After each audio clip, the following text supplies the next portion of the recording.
All right, so picture this. My twin sister, Chloe, and I both graduate from university in the same month.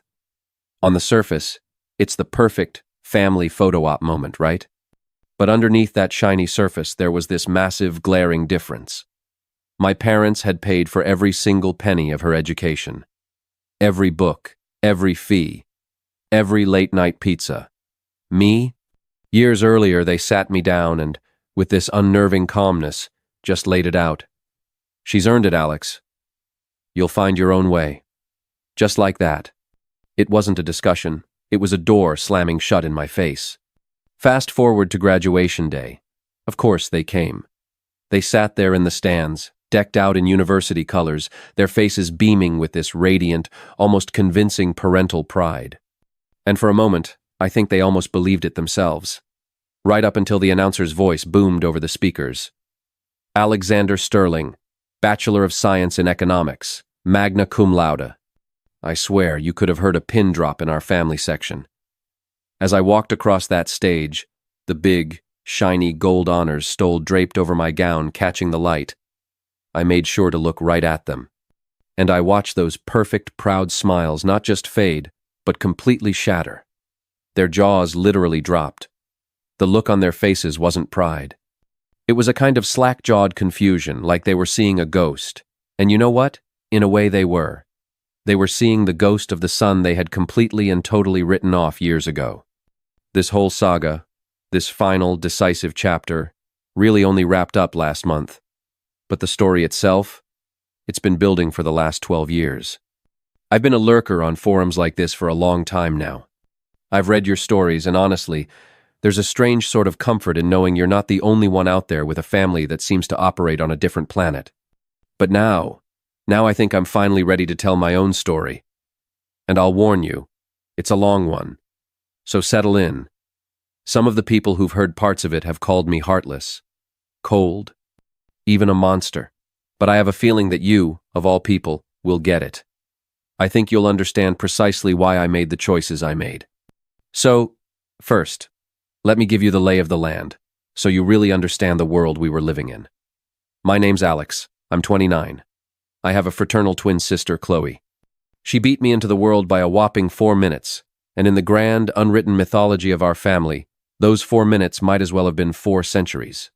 They established her as the crown princess, the celebrated heir. And me? By default, I was relegated to the role of, well, the family's backup plan. And to really grasp the dynamics, you have to understand the money situation. Because it was always about the money, even when it wasn't. My father, Richard, wasn't just some guy with a steady job. He was a self-made man who built a small empire from the ground up, a chain of 3 successful, really high-end bistro cafes in our mid-sized city. We're not talking greasy spoon diners here. These were elegant places with artisanal coffees, gourmet sandwiches, and a loyal, affluent clientele.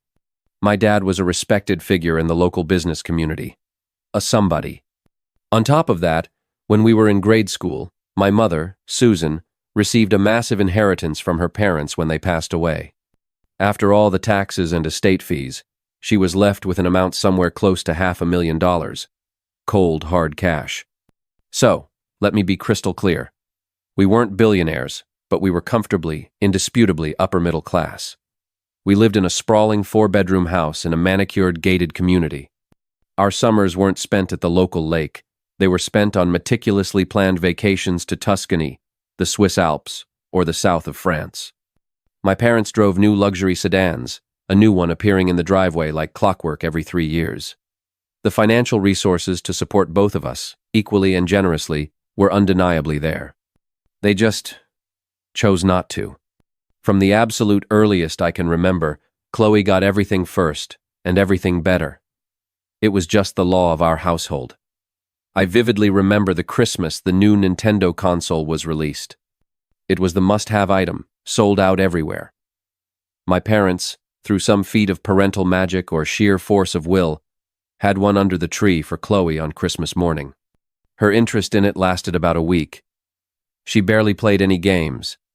She mostly used it to stream Netflix in her room, where it sat collecting dust, a monument to her fleeting interests. 6 months later, For my birthday, what did I get?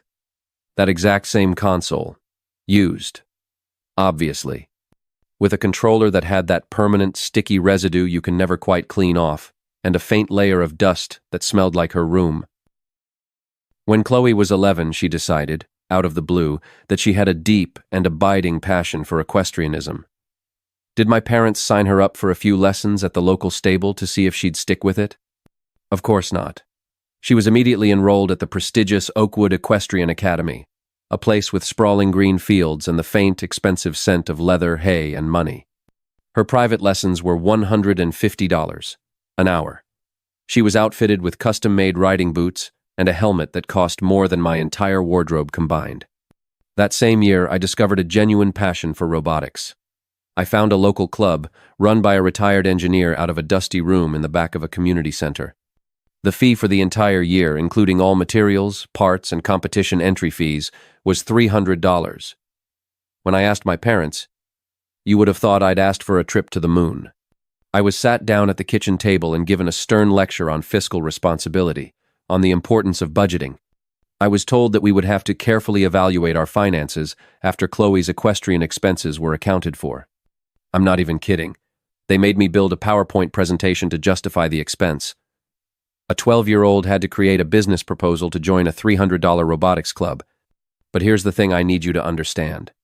The real cruelty, the wound that cut the deepest, was never truly about the money itself. It was about the currency of attention, of validation, of simple emotional investment. Chloe could walk into a room and just breathe, and my parents would light up as if she had just performed a miracle. I can still picture her, at age 8, presenting them with a watercolor painting from her art class, a clumsy, childlike depiction of a sunset with purple clouds. They reacted as if they were witnessing the birth of a new artistic movement. My mother gasped. "Oh my goodness, Chloe, darling. This is simply extraordinary. Richard, we must have this professionally framed and hang it in the den. Your talent is just boundless." Meanwhile, at that same age, I was in my room, teaching myself the fundamentals of programming from a thick book I'd begged for at the library. By the time I was 10, I had designed and coded a simple, yet fully functional side-scrolling video game. I won the state-level science fair with a detailed project on the principles of electromagnetic propulsion. Do you know what I received for these accomplishments? A quick, distracted pat on the shoulder and their signature phrase, a phrase that would echo throughout my entire childhood like a curse. "That's nice, Alex. Just don't get a big head about it." It was their automatic, almost reflexive response to literally any achievement of mine. It was a tool they used to sand down any sharp edges of pride or self-worth before they could fully form. It was like they were allergic to me feeling good about myself. But the most searing memory, the one that truly crystallized the entire dynamic in my young mind, the one that still makes my stomach clench when I think about it, happened when I was 12. I had spent the entire winter, nearly 2 months of relentless, focused effort, building a complex shortwave radio from a kit. This wasn't some snap-together toy. This was a sophisticated project that required soldering hundreds of tiny connections on a circuit board, learning to read complex schematics, and painstakingly calibrating the receiver. I had saved my allowance for months to afford the kit. I can still remember the acrid smell of the solder, the intense frustration of debugging a faulty connection for hours, followed by the unparalleled electric thrill when, late one night, the speaker finally crackled to life, not with static, but with a clear voice speaking Spanish from a station hundreds of miles away. I had done it. I had reached out and touched the world. I was practically vibrating with excitement. I called my parents out to the garage, my voice trembling with anticipation, ready to give them a full demonstration. I had a whole presentation planned. They came out, looking vaguely annoyed at being interrupted. They glanced at my masterpiece of wires and dials for no more than 90 seconds. My father offered a distracted, "Very clever, dear. You've always been so good with all these technical things." Then my mother, looking back towards the house, added, "Is that movie we were watching still paused?" And with that, they turned and went back inside to finish watching a romantic comedy with Chloe. That very same evening, I was walking past their room, and I overheard them on a video call with my aunt, gushing, for what must have been an hour, about how Chloe had been selected for a minor, non-speaking role in the upcoming school play. She was going to be a tree. A tree. My radio, the product of what was likely over 100 hours of meticulous work and problem-solving, was unceremoniously packed away into a dusty box and relegated to the attic the following weekend. The reason? They needed the garage space for new patio furniture they had purchased for the party they were throwing to celebrate Chloe's role as tree number 3. And that was the moment. That was when I stopped seeing it as simple favoritism. I understood it with a cold, clear, soul-crushing certainty. I was not a protagonist in my own family story. I was not even a co-star.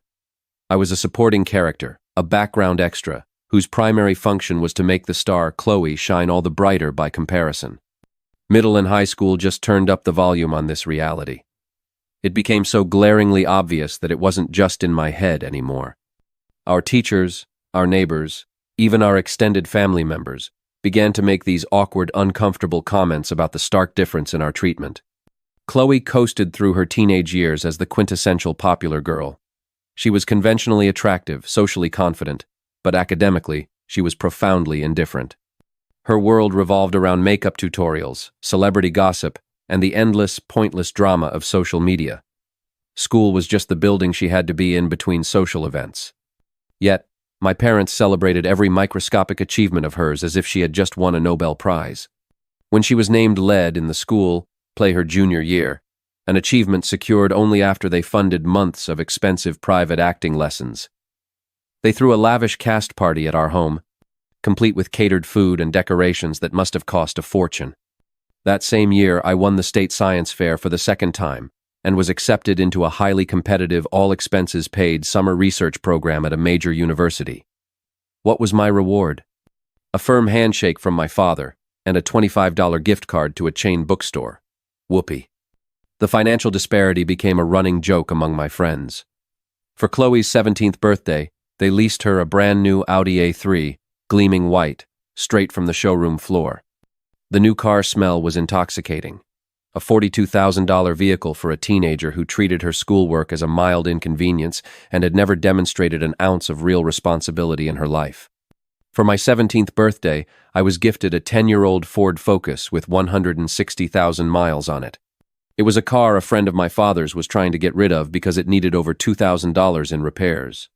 "It's a great starter car, builds character," my father said with a cheerful slap on my back.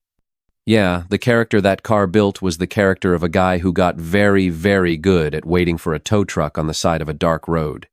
It broke down on me 4 separate occasions, leaving me stranded after debate practice or my part-time job.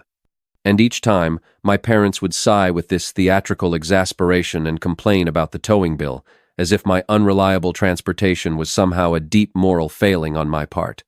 Junior year was when Chloe's true character and my parents' core values came into sharp, undeniable focus. She began dating a boy named Kyle, whose family owned a lucrative chain of car dealerships.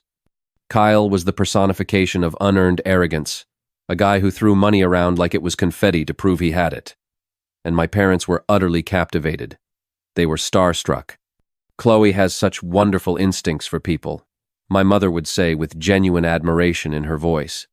"She connects with people from good, solid families with strong values." His values appeared to be expensive dinners and designer watches, but all they saw was success. Around that same time, I started dating Maya. She was quiet, fiercely intelligent, and came from a modest working-class family. But she possessed a brilliant mind and an ambition that burned brighter than anyone I had ever met. She was planning to pursue a doctorate. She volunteered at a local clinic. She tutored other students for free. She was genuinely a good person who made me want to be better myself. When I brought Maya home for dinner, my parents were superficially polite, but they radiated a palpable disinterest that was almost insulting. It was like a force field of apathy. They asked her no meaningful questions about her life, her goals, her passions. Her character was irrelevant. Her family didn't own dealerships. The real turning point, the moment things went from unfair to just plain cruel, arrived when Chloe's grades, already mediocre, completely plummeted from C's to a smattering of D's and F's. She was spending literally all of her time with Kyle and none of it on her schoolwork. So, did my parents hold her accountable for her choices? Did they suggest maybe spending less time at fancy restaurants and more time with her textbooks? Of course not. Their immediate solution was to throw money at the problem.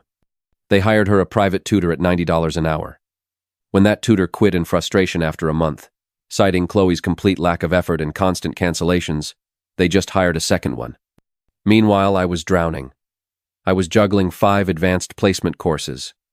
The workload was intense, the material was legitimately challenging, and I was genuinely struggling with the abstract concepts in AP Calculus. One evening, I cautiously approached my parents. I explained the situation and asked if, just maybe, a few sessions with a tutor might be possible. I was met with a firm, almost offended refusal. "Alex, you're the smart one," my father said, using my own abilities as a weapon against me. "You can figure it out on your own. Besides, those tutors are incredibly expensive, and we're already stretched to our absolute limit paying for all of Chloe's academic support." So there it was, laid bare in all its ugly glory.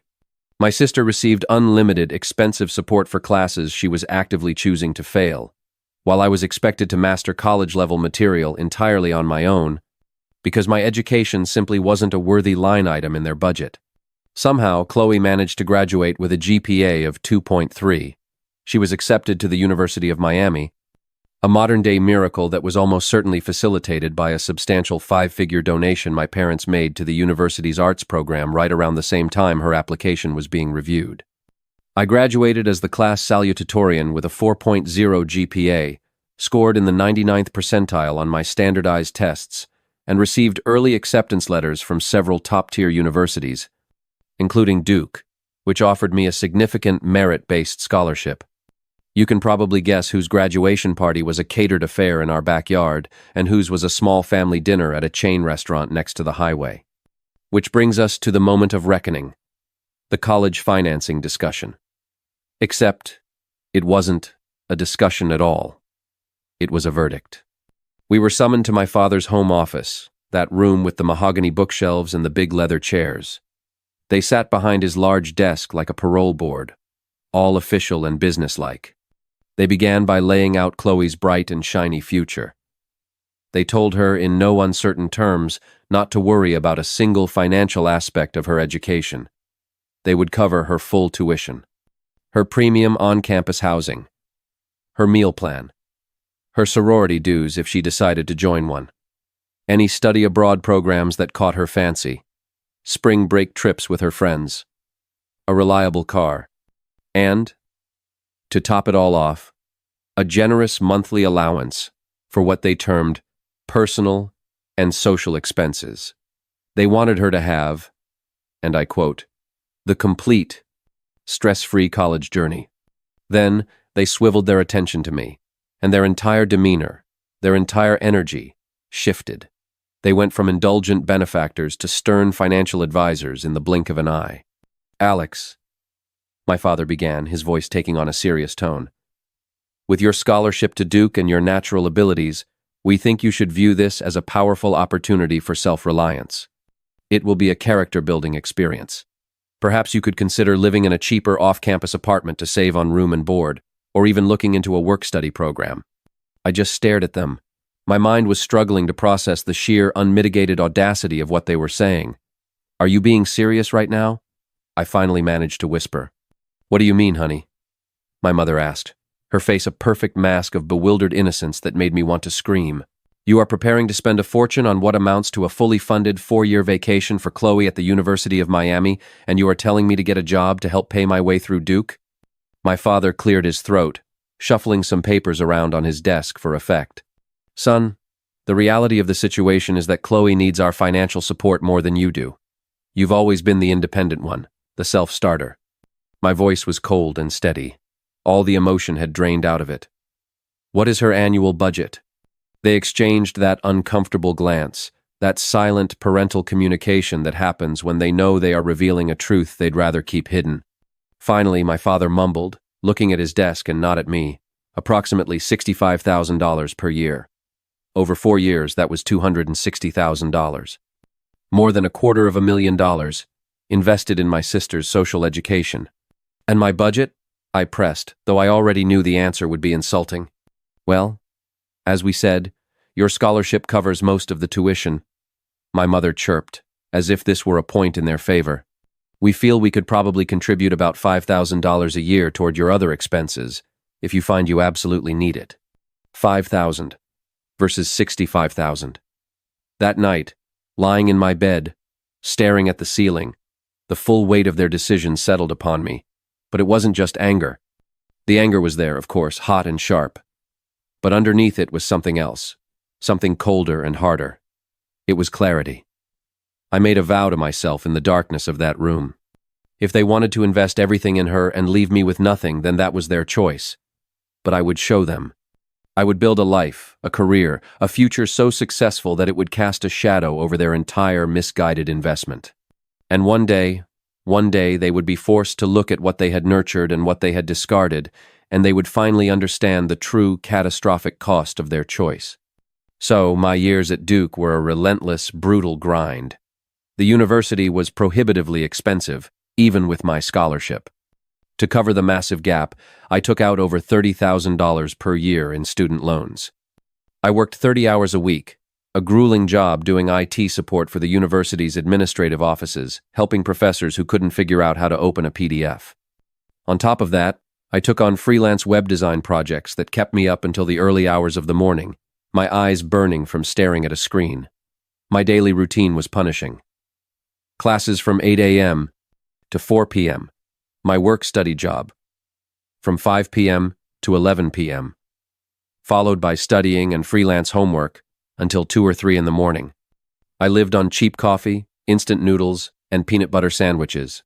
I shared a cramped, run-down apartment with 3 other guys, and I bought all my textbooks used, if I could even find them. My life was a spreadsheet of expenses and a countdown of looming deadlines. Meanwhile, Chloe's Instagram feed was a curated gallery of her stress-free college journey. It was an endless stream of poolside afternoons at luxury hotels, VIP passes to music festivals, and lavish spring break trips to the Bahamas and Cancun. This was all funded by my parents' automatic deposit of $2,000 into her checking account each month, an allowance that was on top of all her major expenses. She drifted through her academic career, changing her major from marketing to photography, and finally settling on a vague degree in general studies which, as far as I can tell, is the academic equivalent of a shrug. I will never forget the time she called me, on the verge of a complete breakdown, because a professor in her history of cinema class was expecting a massive 10-page final paper. A 10-page paper. At that exact moment, I was in the university library, on my 4th consecutive all-nighter, chipping away at a 40-page research paper on computational economic theory, with footnotes.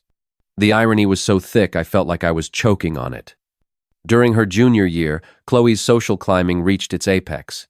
She began dating a new man named Marcus, whose family was in the rarefied world of luxury real estate development. Her already extravagant lifestyle shifted into complete overdrive. Suddenly, she was driving a brand new Mercedes, a little gift from Marcus. She spoke casually of weekly spa treatments and mentioned, with an arrogance that was breathtaking, that Marcus's family was planning to purchase a condominium for her near campus because sharing a dorm suite with roommates was simply too inconvenient. And my parents? They were beyond ecstatic. They were delirious.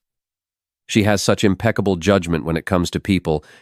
My mother would gush during our brief, infrequent phone calls. But by my senior year, something unexpected and interesting had happened. All that relentless financial pressure, all those late nights juggling work and studying, all the stress of making every single dollar count and every decision matter, it had accidentally transformed me. It had forged me into a highly efficient and pragmatic problem solver. I started to notice a glaring inefficiency in the world around me. I saw countless small e-commerce businesses that had wonderful products but absolutely terrible online visibility. Their websites looked like they were designed in 1998. Their marketing was non-existent, and they were being crushed by larger competitors. I saw a massive gap in the market. The big digital marketing agencies were charging exorbitant fees that these small businesses could never afford, so they were just left to flounder. So, out of my cluttered, ramen-scented apartment, I started my own agency. I named it Nexus Digital Solutions. I started small, reaching out to local businesses, offering them affordable, but more importantly, results-driven search engine optimization and digital marketing services. Unlike the big faceless firms, I delivered tangible results. My client sales began to climb. Their online traffic soared. Word of mouth in the small business community spread like wildfire. I went from 1 client to 3, then to 8, then to 20, all on retainers. By the time I graduated, my fledgling business was generating over $50,000 a month in revenue, with a net profit of around $35,000. The day after my graduation ceremony, I logged into my bank account, took a deep breath, and paid off my entire student loan debt, all $120,000 of it in a single, glorious wire transfer. I cannot even describe the feeling. It was the best, most satisfying mouse click of my entire life. At our joint graduation party, yes, even then, they insisted on a shared celebration to save money. The atmosphere was thick, with a strange new tension. For the first time in our entire lives, the center of gravity in any family conversation was me. Relatives and family friends, many of whom owned businesses themselves, were peppering me with detailed questions about my company. They were asking for my business card. Chloe stood off to the side, her face a mask of barely concealed irritation, repeatedly trying to steer conversations toward her recent engagement to Marcus and the obscenely large diamond he had put on her finger. My actual, tangible success was an unwelcome dissonant note in the symphony of her life. Over the next 3 years, Nexus Digital Solutions grew beyond my wildest expectations. I hired a full-time staff of 15, leased a sleek, modern office space in the downtown business district, and began landing major corporate accounts. My personal income cleared 7 figures for the first time when I was 26 years old. I bought a beautiful modern house in the hills overlooking the city, purchased a high-performance electric car, and began aggressively and intelligently investing in real estate and the stock market. And just like that, like magic, my parents wanted to be deeply involved in my life again. The phone calls became frequent, their tone dripping with a newfound respect I'd never heard before. "We never doubted for a second that you would achieve great things, son," my father would say, his voice full of fake pride. "We are so incredibly proud." They were proud of my bank account and my connections, not of me. They even started suggesting strategic partnerships between my multi-million-dollar digital marketing agency and their struggling bistro cafes. The audacity was stunning. Chloe's life, however, was heading in the complete opposite direction. Her $250,000 wedding was a spectacular affair, featured in a local lifestyle magazine. But the fairy tale ended the moment the honeymoon did. Marcus, it turned out, was not just a rich kid. He was a manipulative narcissist with a severe, hidden addiction to high-stakes online gambling. To make matters worse, his family's real estate business was not just successful, it was deeply corrupt, and under a massive federal investigation for widespread fraud. Chloe would call me, her voice thick with tears, not of regret, but of self-pity. "He lost $60,000 on an online poker site last night, and then told me it was my fault for stressing him out." "Why don't you just leave him, Chloe?" I would ask, already knowing the answer. "I can't," she would sob, her voice collapsing into a desperate whisper. "I have no degree that means anything. I've never even had a real job in my entire life. I don't know how to do anything." She was completely, utterly dependent on a man who was both cruel and financially catastrophic. At the exact same time, I began to notice serious cracks in my parents' financial foundation. My father, in a final bout of hubris, had taken on massive debt to open a 4th cafe in a trendy, high-rent district. The venture was a spectacular disaster, and it was dragging his other once stable businesses down with it. My mother's inheritance, I pieced together from her worried comments, had been completely and totally consumed by Chloe's university years, her lavish wedding, and a decade of supporting her expensive lifestyle. The facade of wealth they had maintained for so long was crumbling from within. Last year, the entire house of cards collapsed at once. It was almost biblical. Marcus, facing imminent indictment, liquidated all their joint assets and fled to a non-extradition country in South America, leaving Chloe with nothing but a mountain of shared debt and a pending eviction from their condo. The failed 4th location triggered a chain reaction of defaults. They declared bankruptcy. They lost the cafes. Their beautiful home was foreclosed upon, and their luxury cars were repossessed. In the span of just 4 months, my entire family, my parents and my sister, had gone from a life of comfortable, upper-middle-class prosperity to one of utter, complete destitution. And suddenly all eyes turned to me. My mother made the first call, her voice strained with a raw panic I had never heard from her before. "Alex, honey, we know you're doing so well. We were hoping you might be able to help us out with a loan. Just a temporary thing, you understand, to get a reasonable apartment and consolidate some of these debts until we can get back on our feet. We were thinking a sum of around $180,000. The number was so uncannily close to the amount they had spent on Chloe's tuition and lifestyle that I almost laughed out loud. It was grotesquely perfect. "I'll have to think about that, Mom," I said, my voice cool and detached. Chloe's call came 2 days later. It was not a conversation. It was a hysterical monologue, punctuated by gasping sobs. "Alex, I have nothing. He took everything. They're kicking me out of the condo. I'm going to be on the street. I can't even afford groceries. You have to help me, please. I'm your sister. Have you considered looking for a job?" I asked calmly. Her response was a choked, incredulous sob. "Doing what? I don't know how to do anything. I don't have any skills that anyone would pay for. Please, Alex, I'm begging you." And here it is. Here is the absolute crux of the matter, the point where people who hear this story decide that I'm a monster. So I need you to understand my mindset. I absolutely could have helped them. $180,000 was a significant amount of money, but it would not have crippled me. My business was profitable enough that I could have afforded it.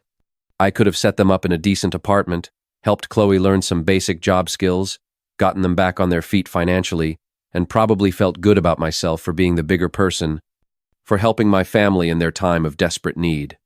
The question was not whether I had the financial capability to help them. The question was whether I had any moral obligation to help them. For my entire childhood and young adult life, they had made their investment strategy abundantly clear through their actions and their financial decisions. Chloe was the blue-chip stock, worthy of endless capital injection. I was the speculative penny stock, expected to either boom or bust entirely on my own. And they didn't really care which. When I was the one struggling financially during college, eating ramen noodles for dinner and working myself to the point of physical and mental exhaustion just to afford basic necessities like textbooks and housing, where was their concern for my well-being? When I was stressed out of my mind about my mounting student loan debt and living in terrible conditions because it was all I could afford, where was their offer to help? They had made their choice. They had allocated their resources. They had spent literally hundreds of thousands of dollars on Chloe's education, lifestyle, and happiness, while telling me to be grateful for minimal assistance and figure out my own path to success. They made their bet. So, when my mother called back a week later, her voice tight with nervous anticipation, asking for my final decision, I was ready.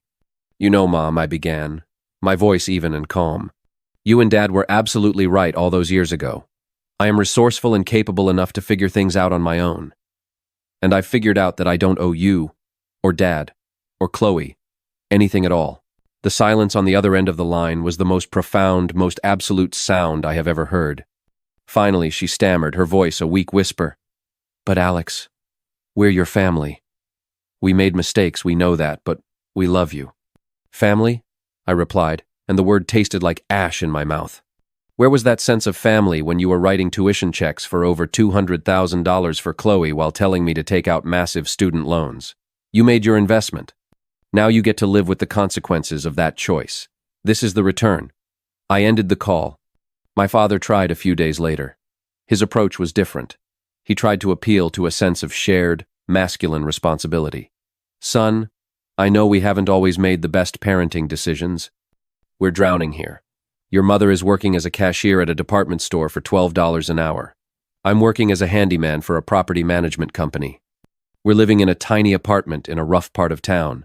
We made mistakes, but you're the only one who made it out successfully." "Dad, I didn't make it out." I corrected him, because the distinction was of paramount importance to me. "I was cast out. There is a fundamental difference. We'll sign a legal contract," he pleaded, his voice cracking with a desperation I'd never heard from him before. We'll pay you back, with interest. Whatever terms you want to set. Pay me back with what money? I asked, the question just hanging in the air between us. Your minimum wage? Retail jobs? And even if you somehow could eventually pay me back, why on earth would I risk my hard-earned capital by investing it in people with a multi-decade, proven track record of making disastrous financial decisions?